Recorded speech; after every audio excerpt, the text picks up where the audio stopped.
I love how these panels have been labeled, from the first one to the second, the fastest built to the second, and I've talked about funding and all the questions we've answered and how much, learning we've had to go through to get where we are at. And to the final panel that you're about to have conversations, we've gone there, we've gotten the funding, we've gotten the outcome that we are having, but the final phase that is rarely gotten to, the place of measuring impact, not outcome, impact. Because of the outcome, the impact that you get to do.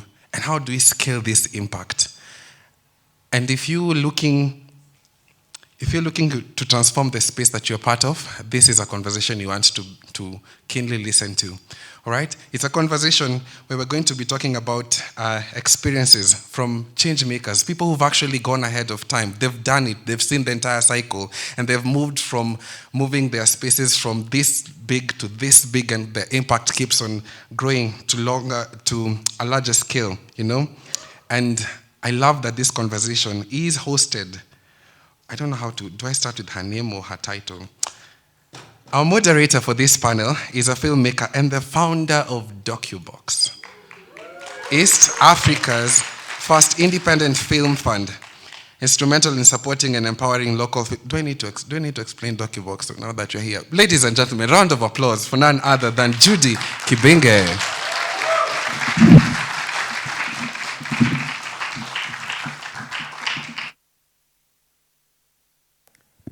Okay, thank you so much for being here.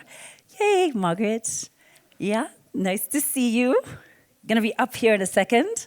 Angela, we're gonna be together, and Shalom. I'm really sorry we haven't met, the three of us yet, but what we're gonna do is this. I'm just gonna speak a little bit about Skoll first and why it's just so thrilling to be here.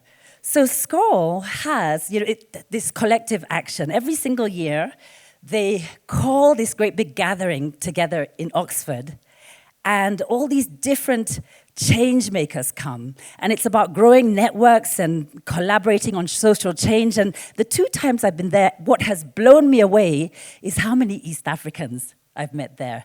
Extraordinary human beings. I just want to hold them in my heart and bring them home.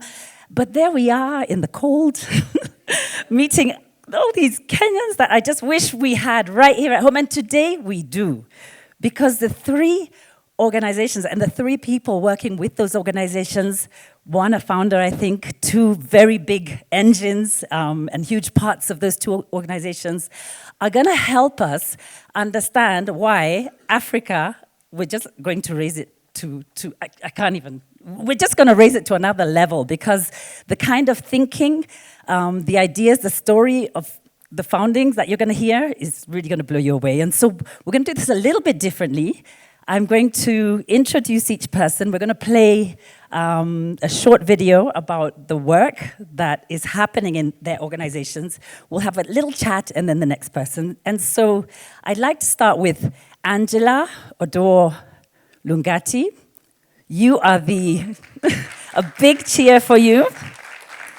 You are the executive director of Ushahidi, with over a decade of experience in software development, community building, and open source advocacy.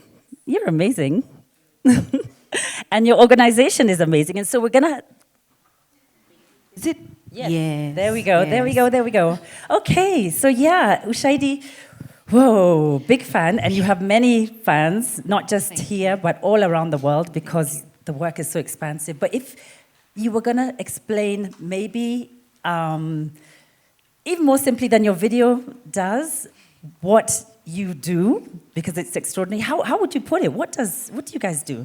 So we exist to make sure that people everywhere can gather data from local communities and then use that data to generate insights so that they can solve the issues that matter the most to them. So the main goal for us is using technology as a way of raising the voices of these disenfranchised communities and then putting that data at the heart of all of these conversations, so that if you're a decision maker, you have insight from the ground on what exactly the needs are to influence how you show up. If you're a community, someone living in a community, that you have a way to raise your voice and have it actually matter.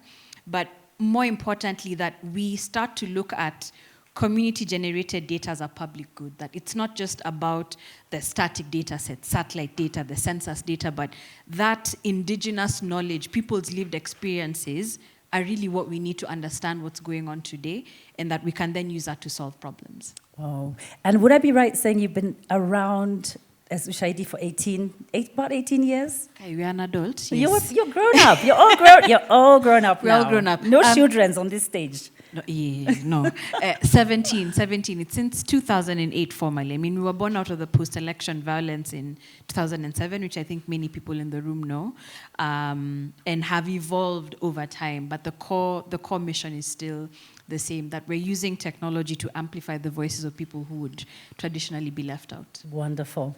And I think what's so wonderful about the group of people... Oh, sorry, can we give her a round of applause? Yeah. I think what's so wonderful about like the collective of incredible change makers that we're going to have on stage is they're all so different, right? And now, on that note, I'm going to go to you, Margaret. Yeah. You, Margaret Odera, are a community health worker and the founder of the Community Health Workers Champions Network, a leading national advocacy for over 6,000 community health workers championing HIV prevention through Kenya's Prevention of Mother-to-Child Transmission program. So welcome up, and we'll play your video in a second. Yeah? Have a seat.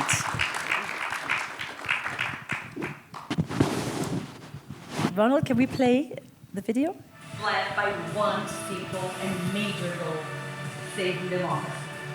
When a community health worker has to sacrifice her well-being so that you or I can be healthy, then she has made an unsustainable contribution.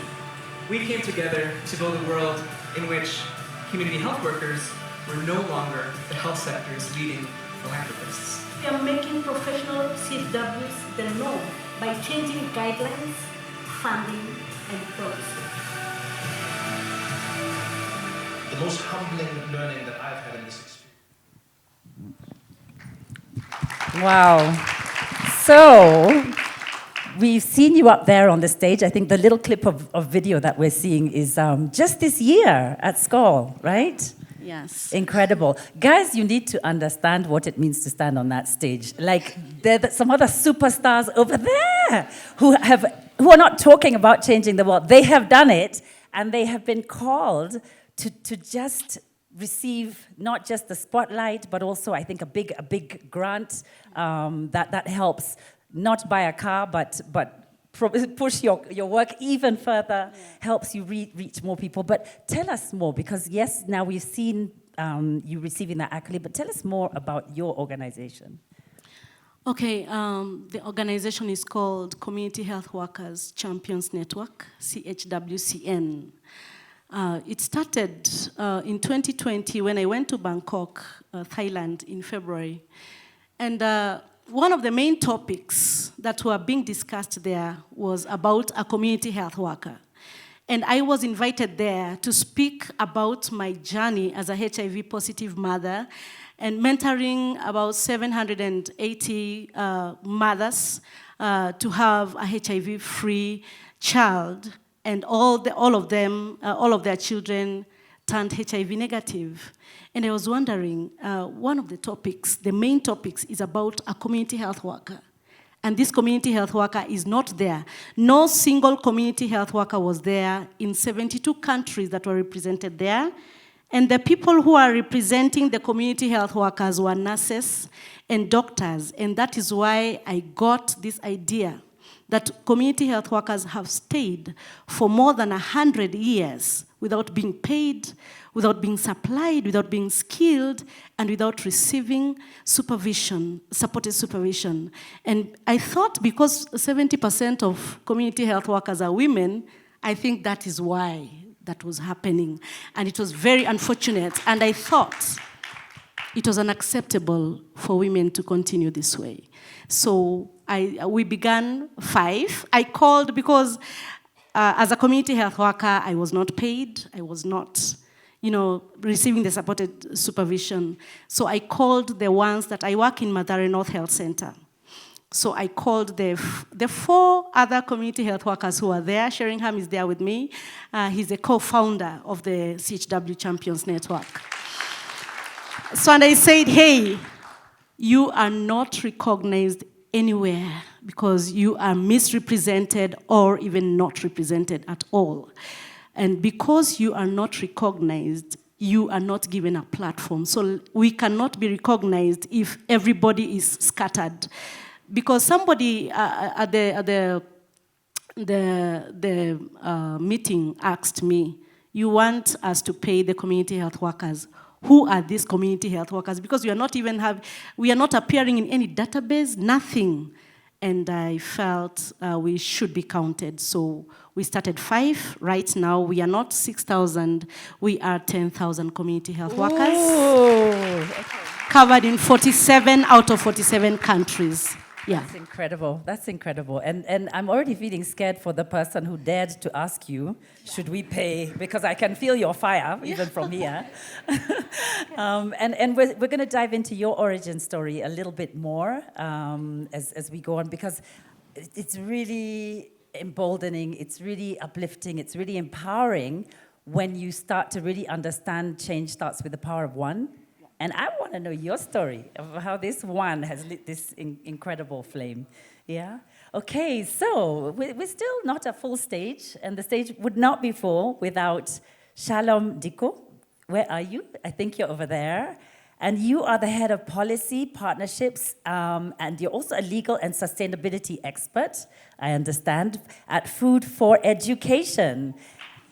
And hi, welcome. And your incredible background includes, I think, the degree in law or law and public policy. And you have over a decade of experience shaping legal and policy framework across Africa. And I was so excited to be there when Wawira received her award a couple of years ago. So yeah, just surrounded by stars right now. And can we go ahead and play the 2-minute video? Every school day, when the world is still sleeping, we are busy cooking something special. chopping carrots, onions, and all this fresh produce. Freshly sourced from local farmers and aggregators, stored and sorted in our warehouses. We then distribute to our 29 central kitchens and 98 rural kitchens. An Africa's largest green kitchen, run by me, a first-generation university student who's also a Gen Z. We do whatever it takes to deliver 400,000 meals every single day.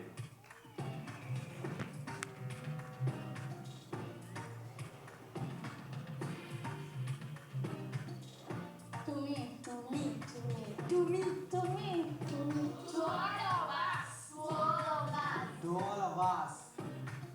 They are fed, they are healthy now, and very, very glad. Making me a happy and proud parent. It takes vision. It takes courage. It takes commitment. we are African-led, we are tech-enabled, we build it with excellence. With enough energy and commitment to make, serve, and soon deliver 1 million meals a day. We are building a Pan-African vision for school feeding across Africa. Refreshed, re-energized, and ready with our brand new look to keep feeding the future. We are Food for Education. Wow. I love that video. I love all the videos. Yeah, Shalom, maybe you could tell us a little bit more. What is it that we haven't heard in that video? I think perhaps already the audience might be surprised because so many people have heard of you, but they think, it's that city council program. But now we're going to know a bit more of the real origin story and exactly who you are. Tell us a little bit more. Thanks so much, Judy, and thank you, DocuBox, thank you, Skoll and Alliance Française for having us here. I think for us, we're trying to solve one problem. We know that a hungry child cannot learn. A hungry child cannot grow. And every single one of us here have been a child. Every single one of us here have been hungry. Hunger as an adult is frustrating. It can kill at the same time. And for a child, I think it's an injustice that a child is hungry.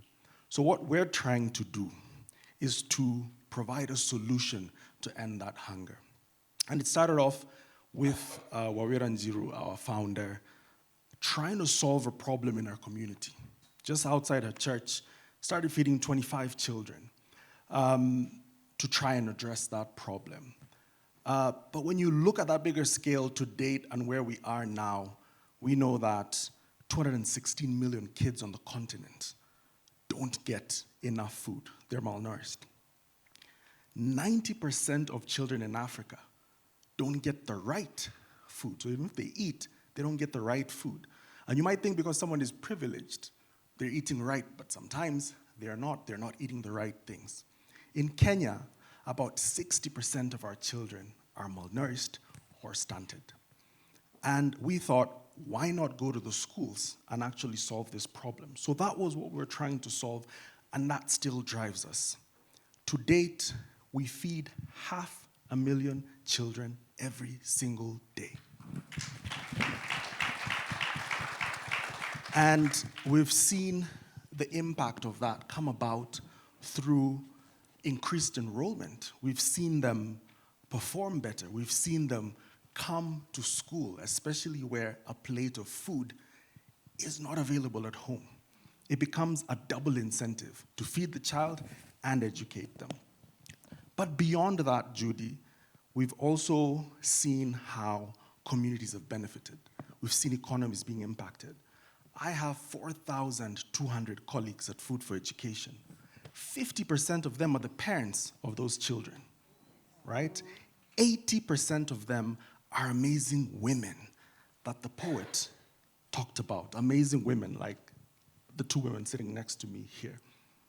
25,000 farmers have an accessible market because of what we do. And yes, Dishina County is a partnership that we have, and we'll speak more to that when we talk about sustainability, because working with government is key for us and our model. But we're in 9 other counties beyond Nairobi, making a difference. And so that's who we are. In the next 2 years, by 2027, we want to feed 1 million children every day in this great country. But we want to expand beyond Kenya because we want to feed another 2 million children in 2 other African countries by 2030. And we believe we can, because by doing that, in 2050, in the next 25 years, 1 in 4 people in the world will be African. If we're not feeding this future, who will? Who will prepare them to thrive here? So that's what we're doing. Thank you so much. Whoa, told you it was gonna be good, right? Yeah, I mean, we could almost go home now. We're just like, whoa, that's a lot already. But no, I think we need to dive deeper, because I think also the more we get to know these individuals, sometimes we look at changemakers and we think, that's not me. I'm not that strong. I'm not that brave. I'm not that courageous. But I think when we begin to meet changemakers, we realize that we could be that person as well. And that's what we want to get to, really understanding. And so, Angela, I watched a great TED Talk of yours, I think, at committee. And you were speaking about where you were in 2007. And there was something about the way you told that story that in it I saw an origin story for you somehow. And also you conflated with the origin story for Ushahidi. So maybe you could just tell us about where you were in 2007 and where these 4 other bloggers were who You're started going to have Ushahidi. me disclosing my age here, but okay. Wait, don't calculate. Don't calculate. But 2007 for me was the first time I was getting to vote. The very first time. So I was really like jazzed and excited, like, oh my God, my vote is going to matter. And then whatever happened, right? And I think it was very scary because we were stuck in our home for a number of weeks. We even had to take on one of our family friends because where they were staying was too dangerous, right? And it was watching our country burning on live television. and not knowing what was happening in different parts of the country. And I know that many people in the room who were also there during that time also resonate with that experience. It was a very scary, demoralizing, it was a horrible time. Yeah, I don't think any of us had ever thought that we would get to the level of violence and infighting that we saw. And it wasn't until a few years later that I got to interact with the Ushahidi founders and realize that during that time, what they did was also come together from their own, scratching their own itch. You had Juliana and Ori and David having family members who are here and not knowing what was going on.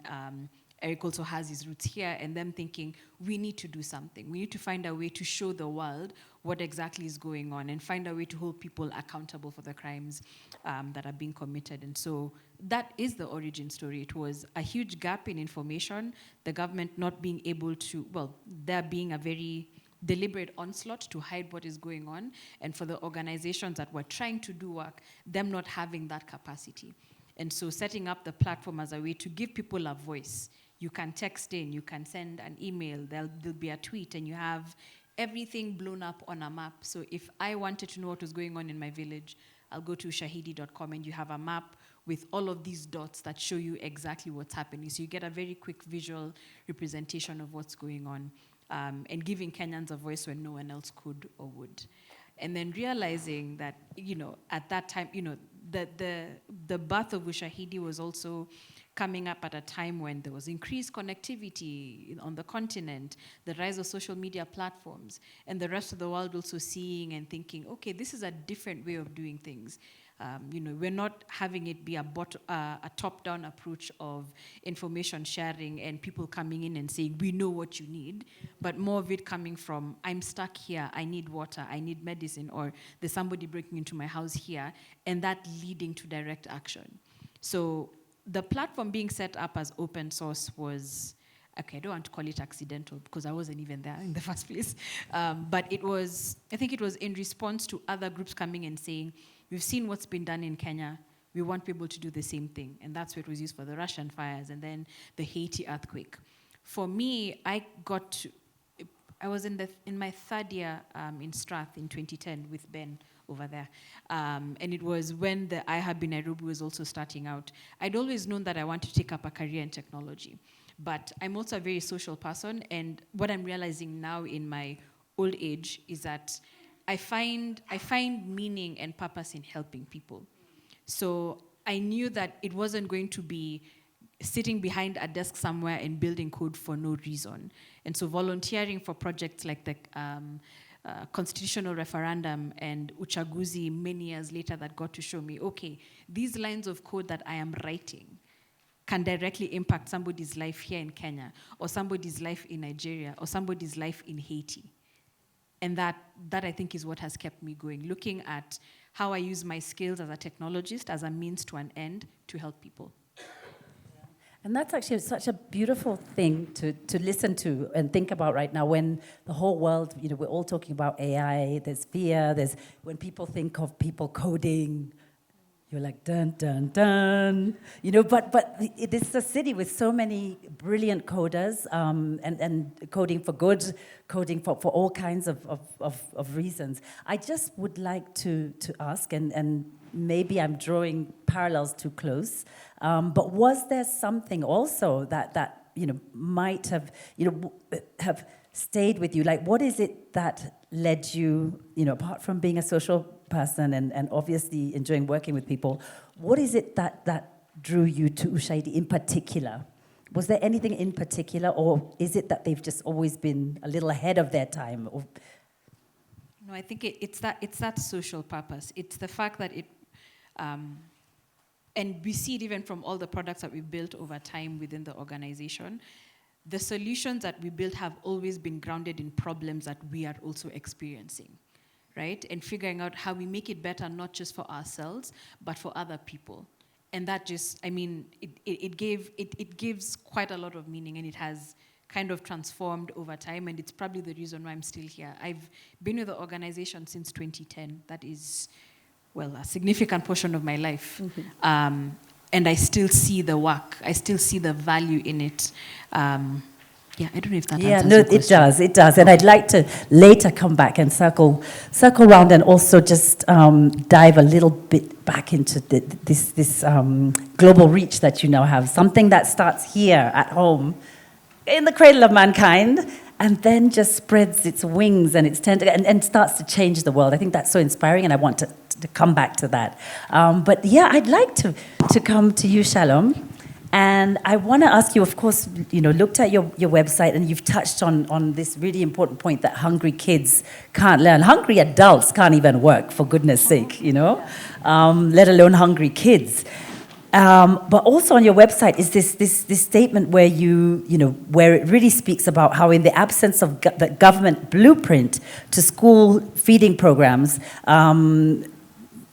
there's a mention of the fact that the governments do have the will and the interest, but there is no blueprint and there is no reach. So how on earth did your organization bridge that? Move from having Wawira with 27 kids outside church to stepping in and telling government, hey, we have a solution to 500,000 kids dishes every day. How especially did you get to the point that you found these systems through which to work with government and scale in that way? Thanks for that. And I think that's such a relevant question now, especially as we think about, the conversation that the colleagues in the previous panel had on sustainability with external funding cut. So our model, especially financially, relies on three main actors on a triangle per se, right? The first are philanthropists, right? Philanthropists, cater to costs to keep our lights on, to keep the bills paid, to keep salaries landing in bank accounts. Two is government, and I'll come back to that. And then three is the parent. The parent contributing a small amount that is affordable, right? Parents on average, depending on the model, and I'll get to that, pay between 5 shillings to about 20 shillings per meal, which is quite cheap for a 550 gram healthy, balanced diet that includes, a starch, a mix of legumes, vegetables, and from time to time, a fruit or fortified porridge for the 500,000 learners.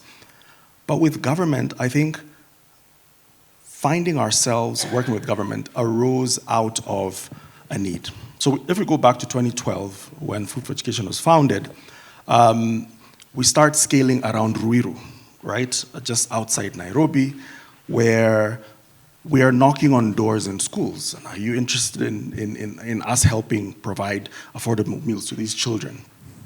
But you're going to tens of schools at that time. You're a very small team. You're a young girl at that time, and you've come from Australia. People asking, well, what is the catch here? Are you authorized by government? These are public schools. But you're let in. And you realize this problem is bigger than you think, because once someone hears about you, once you're featured somewhere, once you win an award, all of a sudden there is interest. Two, you're also growing because the demands to feed hundreds of children, thousands of children, increase that need. And then you sit down with a government official and you're told 10 million children in Kenya go to primary school, and at that time about 1 million of them are getting meals. So there's a 9 million market, then we need to think about scaling. So our first kitchen was in Ruiru, and it was, and it's still there today. If you ever have a chance to go to Ruiru Primary School, it is situated there. And it's a reflection of where we started. The second kitchen that we built was in Dagoretti, and it was the beginning of that partnership with government, where we partnered with the Member of Parliament from Dagoretti, John Kiario, KJ. For those of us who are of that age of first voting in 2007, we know him for other things, as creatives. Not me. But that's on a lighter note. But partnering with KJ meant that money from his constituency development fund could go towards that kitchen, right? Our third kitchen was then set up in Mombasa, and that was philanthropic. At that point, we were then approached, as we're coming towards 2022, by the governor of Murang'a County. And he said, okay, you're in Nairobi, you're in Mombasa, why aren't you in the more rural places? And it was a challenge. And it was like, let's not do meals, let's do porridge. And he had 45,000 ECD learners that he wanted to feed. And so he gave us that challenge to innovate, to actually try, and he said, I will fully fund that. When he did that, Mombasa county government approached us and said, you have a kitchen here, why don't you feed our ECD learners?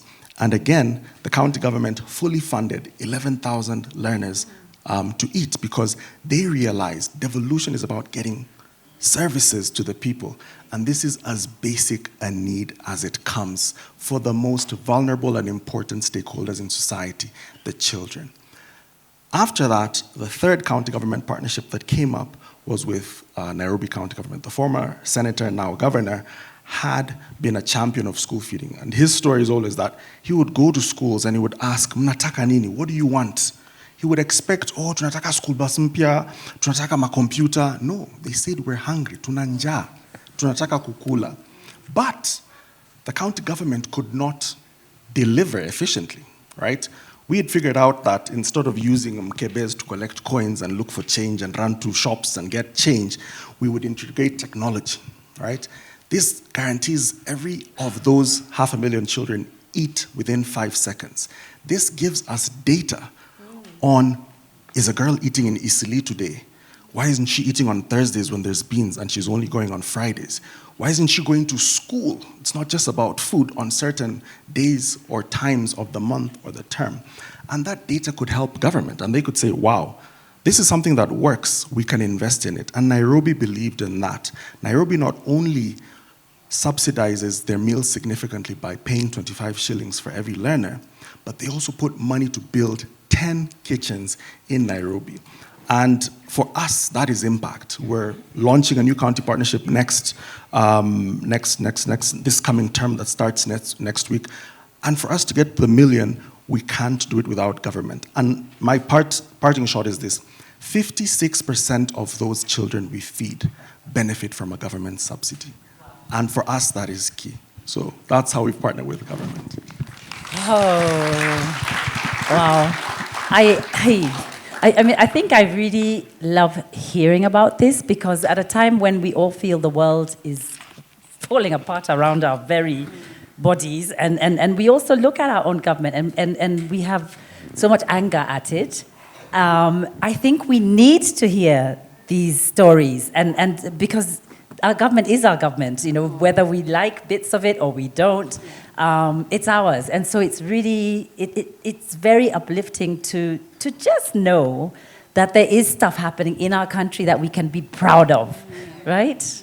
Yeah, thank you so much for that. So Margaret, I'm gonna circle to you. I'd really love to know more about, I know you touched on it, you know, after the video played, and you shared a little bit of that story, but I think it skipped a little bit too fast past the origin of it, because from what I understand, you know, in 2009, you were in a very difficult place. You had gotten some very difficult news, and I think a lot of us, when we get news that scares us about our own futures, we sometimes just flip over and you just want to close the curtains and never speak to anyone again. But you didn't. You stood up and somehow became this champion.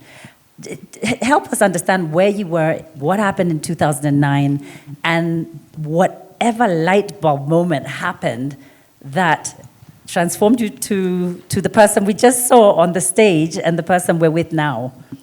Yeah, thank you so much. And I really appreciate that I have come to meet a person who is feeding my twin sons in school. So you are the person. Thank you. Yes. In 2009, I lost my baby girl. But a story started in 2006, February, when I was tested of HIV. And okay, I had already suspected myself. But now in February 6th, 2006 was now the bombshell. I met a guy whom was a childhood friend, and we met in town, and he was so, he was so happy to see me, and he was telling me he has been looking for me everywhere. Where have I been and all that? And one thing led to another, and he was interested in having a relationship with me. But he told me before we start a relationship, because he wanted something that led to marriage. So he told me, now we need to do a test. I'm just cutting that long story short. And we did a test in town, one of the VCTs in town, and boom, it now dawned, the reality. I saw my 2 lines, very strong red lines, and a third one, a very thin line, so there were 3. So I don't know if it was, I don't know, it hit me so hard. And the guy was there, he was negative, and he was like, oh, Margaret, don't worry, you're going to take medicines and all that. And I could not talk. And in that place, there was this preacher who was preaching and praying for people who are HIV positive, and the people, you run from there to there and you're healed. So I knew, okay, there is a solution. But that, I was really, really shocked. And what I saw in front of me is Langata Cemetery, was the grave. And the guy, was trying to encourage me, but deep within, I saw shock in his face also. So when we got out of there, and he told me to call him immediately, I reached home.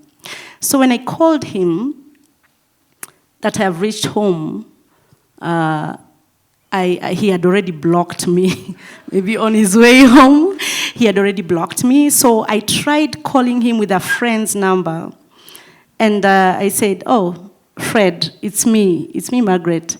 And then he just did, what? He hung up, and that was it. I never even got heartbroken because my heart was already broken with the news. I went straight to that church I saw in that VCT room, because in 2006, you knew there was nothing else except a death sentence. From 2006 backwards, it was terrible. And in our place, in Mathare, there was a name that HIV positive people were given, Kenwa trademark, because of the trademark was like, you have all the spots and all that stuff. So I imagined that kind of life, and I disconnected myself from my family, from my brothers and sisters, and I decided to be alone. I was so disconnected from everyone, and I stayed in my house myself. When I went to that pastor and I told him, in that church you have to stand up and say, you have to say it, and that gave me strength up to now. I'm really grateful for that. You have to say you're HIV positive and you need prayer. So you stand up and say, my name is Margaret, I am this age, and I'm HIV positive, I need prayers. So the pastor prays for you. So I was prayed for. So running from there to there, and I was healed. And when 3 months later, when I went for the test, the 3 lines were still there. I don't know if it was HIV 1 and 2, and I don't know. the 2 lines and the 1 thin line was there. And I was like, okay, I'm not healed. I'm going back to the pastor. And when I told him, it was on a Thursday. Now, it was in 2000. After praying, I went to the service, and I got now a member of that church, and I went to the praise and worship. I'm a very good musician. And in 2007, February again, it was in February, I told him that I've not received the healing, and he told me to come on Sunday. So on Sunday, he called me, Margaret, come. The church was full of people, 2,000. And when I went, I stood up, I thought, okay, it's my time to be prayed for.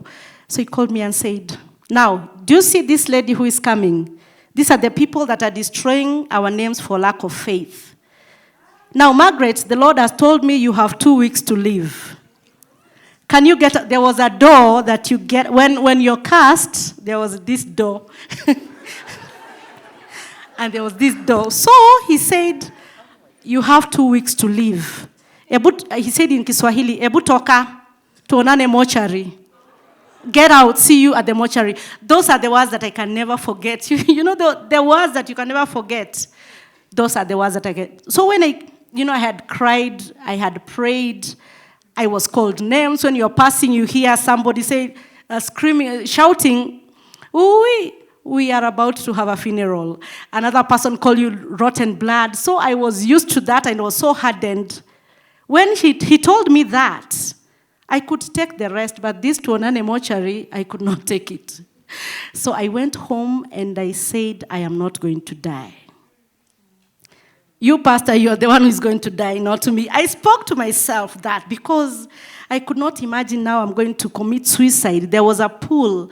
There was something like a swamp outside that church in Raraka that when you're cast, you go commit suicide there. And I saw people committing suicide there. I saw women dying. I saw a mother who was being insulted by a neighbor that she's going to die. She's spreading AIDS and she's going to die. A mother of 2-year-old baby getting in the house, and after 1 hour, the baby cries. We wonder what is going on. And when we open that door, the mother has hanged herself in her house. So all this, in spite of all this, I said no. Something within me, it is a fighting spirit. I decided I'm not going to die. I'm going to live. So. And I'm gonna, gosh. Yeah. You know, you should make a movie. There are many filmmakers here. Yeah, this is a real story. Yeah. We're gripped. It's the most powerful testimony. I'm going to skip you a little bit because I'm shocked. Someone has stolen time from us. I'm being told there's 10 minutes. So I'm going to skip you ahead to just the moment that you found the organization that you work with now. Yes. If you could tell us just in a minute how you got to that. Okay, we started 5. I called Sheringham and other 3, and I told them, you know what, I was in Bangkok, and we were being discussed, but people are shaving our heads in our absence. You cannot shave my head in my absence, so nobody is there to speak on our behalf. And so I decided we are 5. Because we don't have money, we create a WhatsApp group, and everybody is going to be an admin. You go for 5, another one go for 5, another one go for 5. So we became like 25 in a day. All those 25 became admins. You tell a friend to tell a friend. That is how we got from Nairobi, we went to Kiambu. And literally by this, you mean you're each visiting 5 households? Not 5 households, because this is a community health workers group. 5 other community health workers, because I had a feeling that when we come together as a block, our voices are going to be heard. Nobody can stop 107,000 community health workers when they start speaking. So that was my idea. Wow. Because I used to speak and nobody was listening. It's like you're speaking to the Ministry of Health and you're like, you're a rebel, you stay there. So I decided, let's come together and do this. And yeah, that's how we started. And in that lies a very powerful message, I think, that we all really need to hear, internalize, and go home with. You start with one person being told, well, meet you at the mortuary, writing you off. Coming back with how many 100,000 strong? I mean, yes. Isn't that something? And now, I think I'd like us to go even higher, because one thing I'm very, very interested in, and maybe it's the last question, is it's about scale. It's about scale. And you know, there you were scaling your energy, your idea, but what next thing, you know, we see you, and the organization that you were receiving an award with is actually taking the same idea, and now it's global, isn't it? You're part of a much bigger global thing. So I'm actually first going to turn to you and just ask you, because you mentioned earlier about this idea. You're working first in a church, then a county, then another county, then with all the... Now you're talking about going to other countries. Tell us a little bit about how are you guys planning to scale and not just change Kenya, but change the whole continent? Thank you. And I think for us, we've defined our problem as an African problem. And that's not to say it's not in, Bolivia or in Bhutan, in the Americas or in Asia. But as you saw in the video, we're African-led and we want to solve this problem, to prepare these Africans who will be Gen whatever after 2050, because the world will be theirs, right? So how do we prepare them for that? In going to other countries, we've learned so much in the last 13 years as Food for Education. We've learned that partnering with government works, as I mentioned. And African governments are willing, but obviously other actors need to come on board, from the farmers to civil society, because this is a human right. This is one of the key socioeconomic rights, education and ending hunger. In the countries that we're looking at currently, and we're having conversations, we're fortunate enough to get formal invitation from our first African country yesterday, actually, from the ministry to venture in. We've realized that to be able to have that impact, right? If it's 3 million children in 3 African countries by 2030, we must work with government. And these governments are willing to bring in African solutions, right? Which we hope to offer. We understand, reflecting on the day of school feeding on the African continent in March that was hosted in Bangui in the Central African Republic, sitting there and hearing the stories of school feeding from Ivory Coast or Botswana, from Lesotho to Lome in Togo, you could see so many similarities. I have been privileged to sit with Minister of Education from Malawi, from Zambia, Ethiopia, Tanzania, and a big part of what they react when they hear, how they react when they hear what we're saying is, oh my goodness, what works in Kenya can work here. Mm-hmm. And so that's why we're calling it a solution, and that blueprint, that we believe this 60,000 meals a day kitchen, the biggest in Africa, should not just be in Kenya. Why can't it be in Lusaka or Addis Ababa or Kigali, so that other kids can feed? And that's the vision that we have, to scale and really conquer the continent. Chills, chills, chills. Unbelievable. So I'm going to ask you to, again, you mentioned, we know the origin story, where Ushahidi began, and now you're talking Russia and Nepal. We're like, you're moving too fast. Tell us about how have you scaled, and what future plans do you have to scale even further? So I think there's very common threads with what's just been said. So one of them is grounding our solution in a real problem, right? Making sure that whatever it is that we're building is solving a real problem for the world, right? So that was number one. The second thing is localization. So one of the things that we have really plugged in is trying to make sure that the tool is available in the languages that people speak and engage in, right? For that person in Russia or that person in Indonesia and that person in Iran to be able to use it, that they're able to interact with it in their local language. And 3, that they can also adapt it. This is where that bit around open source is also very important. Even for us, we were not building a solution that is supposed to be copy-pasted. We built a framework that then allowed people to grab it and adapt it and make it their own. So there are some common threads around it, but giving people the ability to adapt it to their own lived context. The way somebody will use it for election monitoring in Kenya is very different from how somebody in Nigeria or somewhere else will be able to do it, but making sure that they have that capacity. And 3, lowering the barriers of interaction with tech. Right? I think one of the things that the founders like to say is that we built a tool that was born out of problems you always tend to associate with Africa. Low bandwidth, bad governance, right? And it ended up being used everywhere in the world, because if it works in Africa, it will work everywhere. What a tip, what a thing to know. Yeah. Wouldn't have thought that. Wow, okay. So how is our time over? I need half a day more with you guys. But I'm going to turn back to you, Margaret, because I want to understand what CHIC, C-H-I-C, is. I know it's different from what you began was huge, and this, CHIC, did you call it CHIC or CHIC? Yeah, CHIC. CHIC, okay. Tell us, how was that an answer to scaling? Okay, I met Dr. Madeleine Ballard at LinkedIn in the year 2020, December. when we had already created the WhatsApp group for Community Health Workers Champions Network. And we decided to have friends, organizations who have the same mission that we have, who have our own goodwill, because not all organizations thought that community health workers should be paid even up to this moment.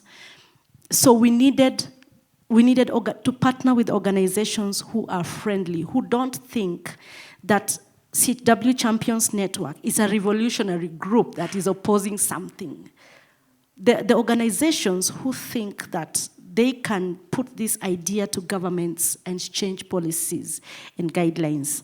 So when I met Dr. Madeleine Ballard at LinkedIn, we started it and we said, let's go.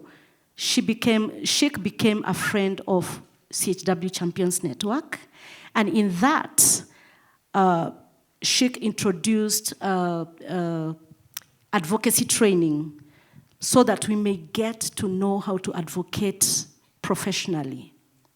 Because in Kenya, as they said, that the only language that the government knows is what? Riots. So we decided now we are going in another different way to advocate and to reason with the government, so that the government tells us what's not right. And then we do it and we tell the government, we put it on a discussion table.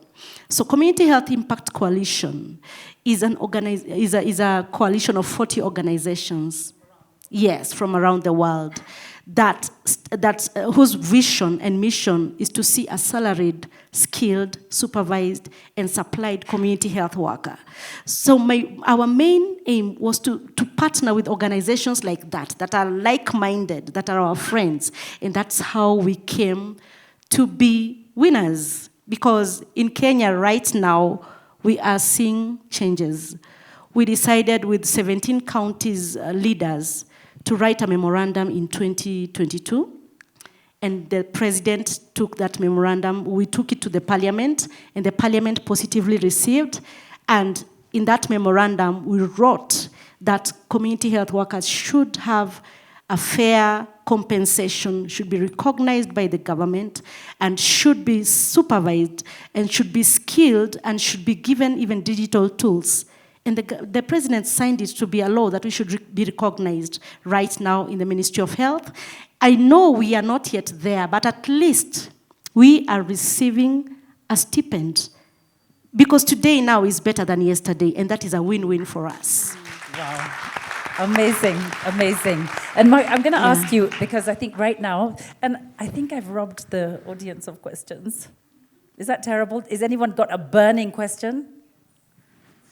Okay, that hand went up so fast, we can't say no.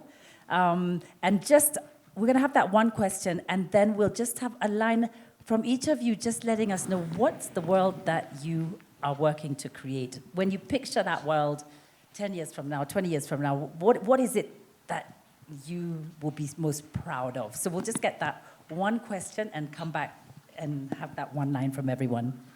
Okay, thank you very much. My name is Mark Ambitho again from InfoTrack Research and Consulting. My question goes to Shalom Ndiku, Food for Education. The government has good policies, like for social enterprise, like eco toilets, good incentives, but then it was hijacked by the MCAs. Now they want to control all the toilets. Recently, there's been a very bad publicity in the papers by the MCAs against food for education. I've not heard you with this very nice thing that you're doing, coming out forcefully to explain to the general public, because they are looking at it as though it's a cash cow for the governor, just like the company they're trying to create for the environment. Thank you very much. Okay, yeah, I think that question is for you. Great, thank you so much for that question. And I think one of the realities of working with government, and as Judy put it, she said it's our government. And I think in this country, we've never had a race that's not a two-horse race. there's always been one side and another because of the way in which our politics are designed and have evolved. So to answer the question, I think when you look at the dynamics, and you're talking about Nairobi County, with the members of the county assembly, obviously I can't speak for them, but they're politicians, and then they'll have differences. On our part as Food for Education, when this opportunity was put out there, it was a public tender that anyone in the country could have bid on, and we bid on it. Fortunately enough, we were the most qualified, and we were awarded the opportunity to partner with the county government because of our track record. We have to date partnered with the county government now for 2 years. We're in our second contract. We have ensured that transparency is at the heart of what we do. Every single shilling that we get, that is from you as Nairobians, at least those who are here, that is from you as taxpayers, can be accounted for in a kitchen, can be accounted for in that plate of that child. So for us, we know we have that duty to be able to do that. The reality is, though, we exist in a political environment. We exist in an environment where a governor will be challenged by his MCAs. We exist in an environment where a president will come to one of our kitchens and talk about chapatis and it'll go viral. That is the environment that we exist in as Food for Education. But we've chosen to exist in it because we know for what we want to achieve, we have to do it with government. We're going beyond the individuals. 2027 is coming, things could change. We're trying to institutionalize that. On Wednesday, I was in Mombasa with 8 governors from the Education Committee, trying to convince them to put a policy in place and to put funding in place, ring-fencing it for school feeding, so that the day you become a governor, you have to feed those kids, no matter what your political stance is. Wow, wow, wow. Now we see why we all need a policy expert in our organizations. Yes? Yeah. No, thank you so much for that response and for everything that we've sort of learned and everything you've all shared. But before we go, what is this ideal world that you are working towards, Shalom? So very quickly, I think for us, I talked about the fact that 1 in 4 people in the world will be African by 2050. And the world we're working on is trying to convince everyone we can that for every $1 you invest right now in school feeding or in a child, you will get back $20 in return, right, in that child. And when you multiply that by 10, or by the 500,000, or by the 10 million children in the country, or by the 216 million malnourished children in Africa, you're going to see a massive difference. That is what we're working towards. Wow. Thank you. That's a big vision. Yeah? Margaret, what are you working towards? What's the world that you see and hope for? Okay, in 10 years to come, or 20, I would like to see the community health workers have been employed, each and every community health workers that we have received formal employment. And when we are being salaried, the 70% women will still maintain. Because when a salary comes, when we, in terms of money, when money starts speaking, it will be going 70% men, 30% women. Right, men? And we are being helped even with we are supported with the male community health workers. So I would like to see that when we get a salaried community health worker, the women that have volunteered for more than 100 years will remain there. And maybe if in 10 years to come, maybe we will have aged gracefully. We will retire with dignity. We will have the retirement package and compensation of all those years that we have worked as volunteers. Thank you. Beautiful. Angela, what do you see? You've asked me such a loaded question. I will try and summarize it. Because I've really been thinking deeply about this. So, at least from the Ushahidi side, the thing that we've always been chasing is long-term sustainable change, right? I want to be able to come and sit on this stage 10 years later and say that the problems we faced in 2007 don't exist anymore. And that's what I think that I can see right now.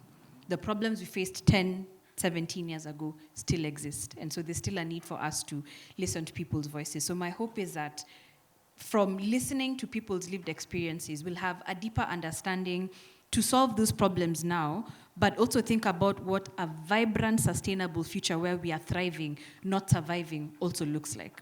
And when I think about it within the African context as well, that, guys, I don't think Africans realize how powerful we are and the resources that we have.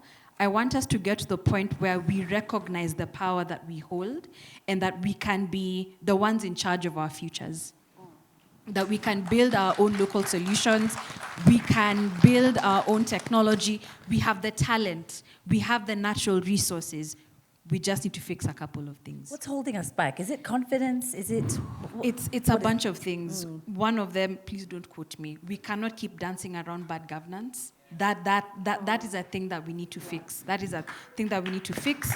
Second thing we need to think about as well is our mindset. I think we are stuck in this position of feeling like we have no power.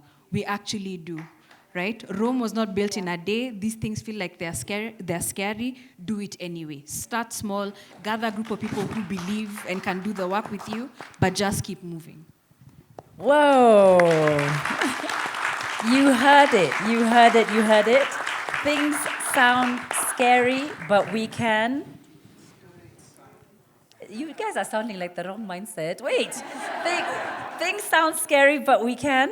Do it. Thank you, guys. You've inspired us to feel that we can. Thank you so much. What a wonderful panel.